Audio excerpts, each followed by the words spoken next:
following program has been closed captioned for the hearing impaired by KAET Channel 8.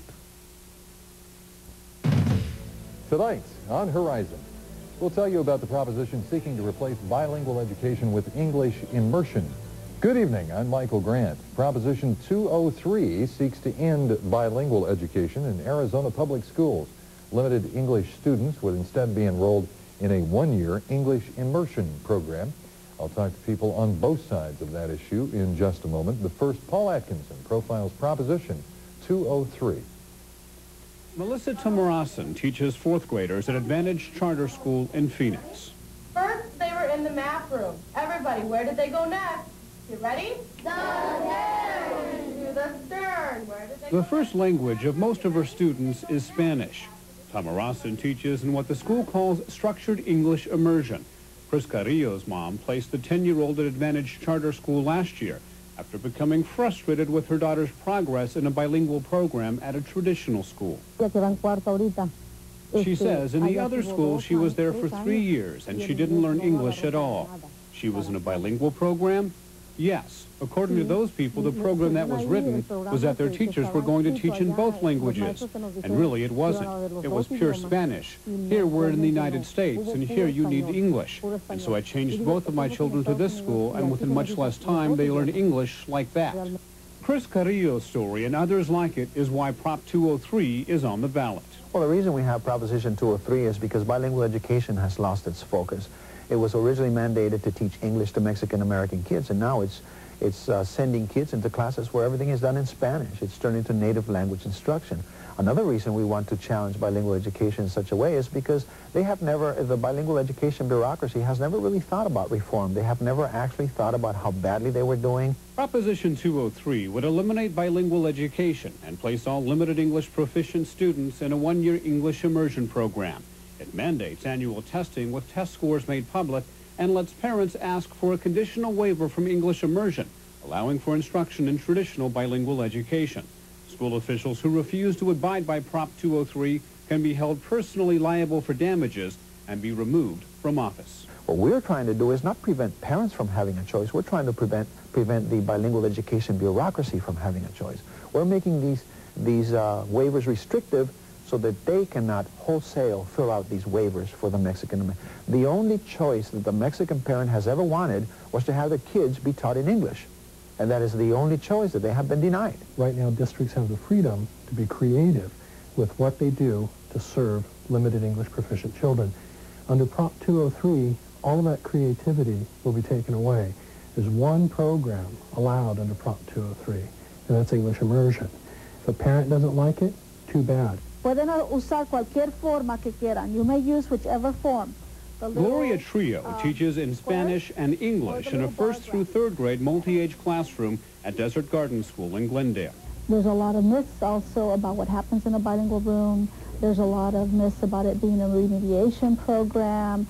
It's only Spanish is spoken in there. You never hear English.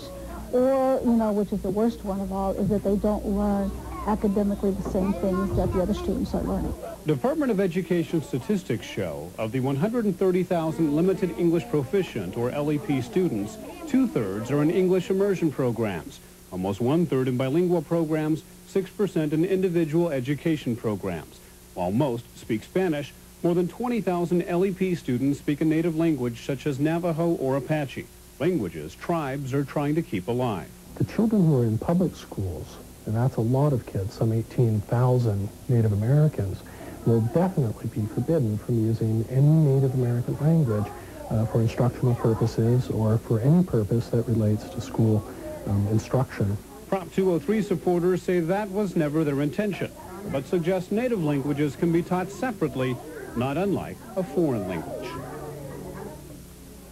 Joining me to talk about Proposition 203 is Margaret Garcia Dugan, principal of Glendale High School. Ms. Dugan is in favor of Proposition 203. Also here is Sal Gabaldon, a Tucson English teacher. Mr. Gabaldon is opposed to Proposition 203. Thank you both for coming. Thank you. Thank you. Margaret, why should people vote for Proposition 203?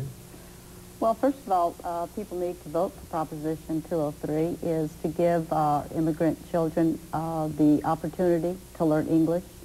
English is the language of commerce. It is the language of technology, the language of science, and it is the language of economic opportunity in this country, number one. Number two, the reason they need to vote for Proposition 203 is because it's going to standardize the teaching of English once and for all. If you talk to 10 different bilingual education teachers, you get 10 different pedagogical practices.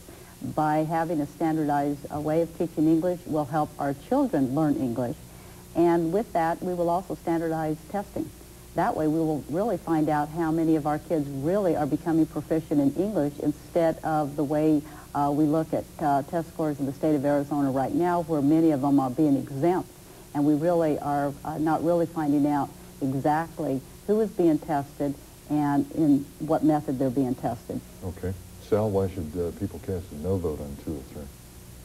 Well, strangely enough, for the very same reasons. I believe that English is critical for students to succeed in our public schools and in our society. And what we need to offer students is every option of finding the best way for them to learn English, to be proficient in English, to prepare themselves for college if that's what they choose. And what we offer students today is we offer them different forms of immersion. We offer them bilingual education. We offer them college preparatory courses. We offer charter schools. We have a wide range of choices in this state today. And the idea of finding one magic bullet that's going to affect all students, whether they be Asian students, whether they be Native Americans, whether they be Anglo students in dual language immersion programs, of which we have about 10,000 of those students in the state, that we're going to scrap all that, scrap all those choices that we give parents, and instead tell parents there's only one way. Okay. I'm confused, which is not an unusual state of affairs for me. As I understand it, there's a waiver process in Proposition 203 that the parent can say, no, I would like my child to be taught in a traditional bilingual education program. And so I'm having a hard time squaring that waiver with the argument that you just made, that there will be no choice. What am I missing? Yeah, here's the point on that, because it's a point that a lot of people are missing. If you are the parent of an immigrant child who is a regular, not a special ed, but just a regular student, Spanish dominant, trying to learn English, and that child is 10 years of age or less than 10 years of age, that parent has no choice. That parent may not even request bilingual education according to this law.